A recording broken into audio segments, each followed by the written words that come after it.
السلام علیکم ورحمۃ اللہ وبرکاتہ۔ ایک سجدہ بھول گیا تو کیا حکم ہے؟ یہ بہت اہم مسئلہ ہے، کبھی بھی یہ صورت پیش آ سکتی ہے، اس لیے اس مسئلے کو سمجھ لیں۔ ایک سجدہ بھول گیا تو کیا حکم ہے؟ مسئلہ دیکھیں، اگر کسی رکعت کا ایک سجدہ بھول کر چھوٹ گیا تو جب یاد آئے کر لے، اگرچہ سلام پھیرنے کے بعد یاد آیا، بشرطے کہ کوئی فعل جو نماز کے منافی ہو نہ کیا ہو۔ یعنی ایک سجدہ بھول گیا ہے، نماز مکمل کر لیا ہے، سلام پھیر دیا ہے، تو کہتے ہیں کہ سلام پھیر دیا ہے تو کیا ہوا، وہ سجدہ کر لے، نماز ہو جائے گی، لیکن آخر میں سجدہ سہو کرنا پڑے گا۔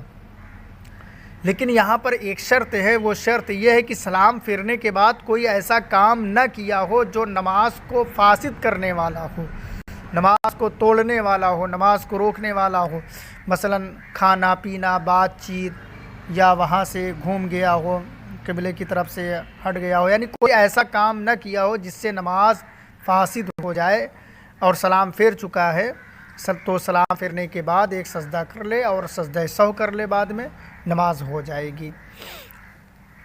آگے دیکھیں، ایک ہی رکعت میں دو سجدوں سے زیادہ کیے تو کیا حکم ہے؟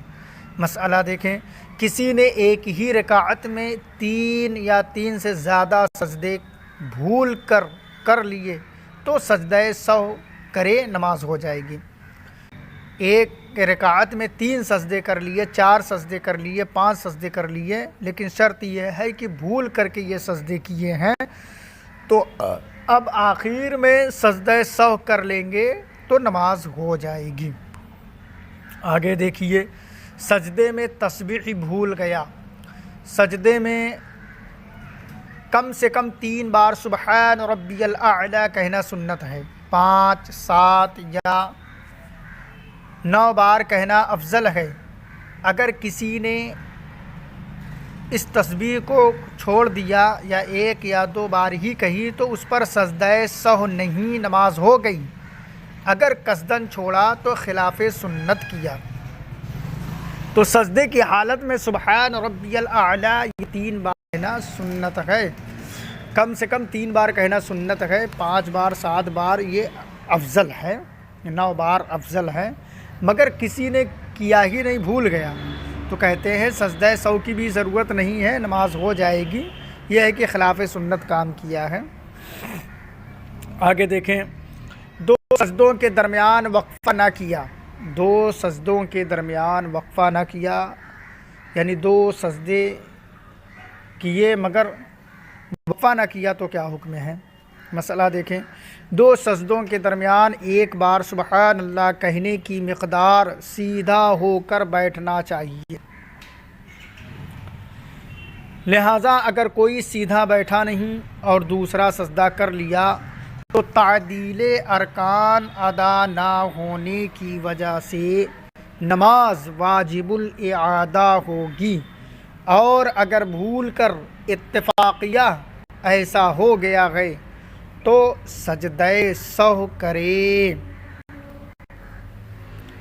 یعنی سجدے میں گیا اور سجدے سے سر اٹھایا، اب دوسرا سجدہ کرنا ہے، تو پہلے سجدے سے سر اٹھاتے ہی فوراً دوسرے سجدے میں دھڑام سے چلا گیا،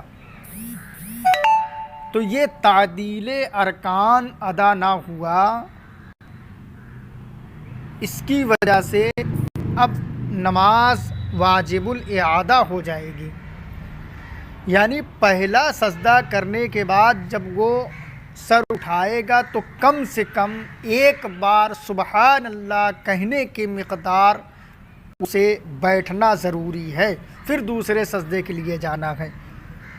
اب اگر 1 بار سبحان اللہ کہنے کی مقدار نہیں بیٹھا، سر اٹھایا پہلے سجدے کا اور دھڑام سے دوسرے کے لیے چلا گیا، تو کہتے ہیں پھر یہ جائز نہیں ہے اور نماز واجب الاعادہ ہو جائے گی، یعنی پھر سے اس نماز کو پڑھنا ہوگا۔ ہاں اگر بھول کر اتفاقاً ایسا ہو گیا کہ پہلے سجدے سے سر اٹھایا اور فوراً چلا گیا دوسرے سجدے کے لیے، تو کہتے ہیں اس صورت میں سجدہ سہو کر لے، نماز ہو جائے گی۔ آگے دیکھیں، بہت سے لوگ رکوع و سجود میں اتنی جلدی کرتے ہیں کہ ابھی سیدھے کھڑے بھی نہیں ہوئے کہ سجدے میں چلے گئے، سجدے سے سر اٹھایا، پیٹھ سیدھی بھی نہ ہوئی کہ جھٹ دوسرے سجدے میں چلے گئے۔ اس طرح نماز کا واجب تعدیل ارکان ترک ہو جاتا ہے، جس کی وجہ سے نماز مکروہ تحریمی ہوتی ہے۔ ایسی نمازوں کا لوٹانا واجب ہے۔ ہر رکن کو اطمینان سے ادا کرنے کی عادت ڈالنی چاہیے۔ اللہ تعالیٰ سب کو صحیح طور پر نماز پڑھنے کی توفیق عطا فرمائے، آمین۔ امید ہے کہ سارے مسائل سمجھ میں آ گئے ہوں گے۔ اس ویڈیو کو بار بار سنیں اور مسائل کو یاد کریں، مجھے دعاؤں میں یاد رکھیں۔ ویڈیو کو لائک سبسکرائب ضرور کیجیے۔ السلام علیکم ورحمۃ اللہ وبرکاتہ۔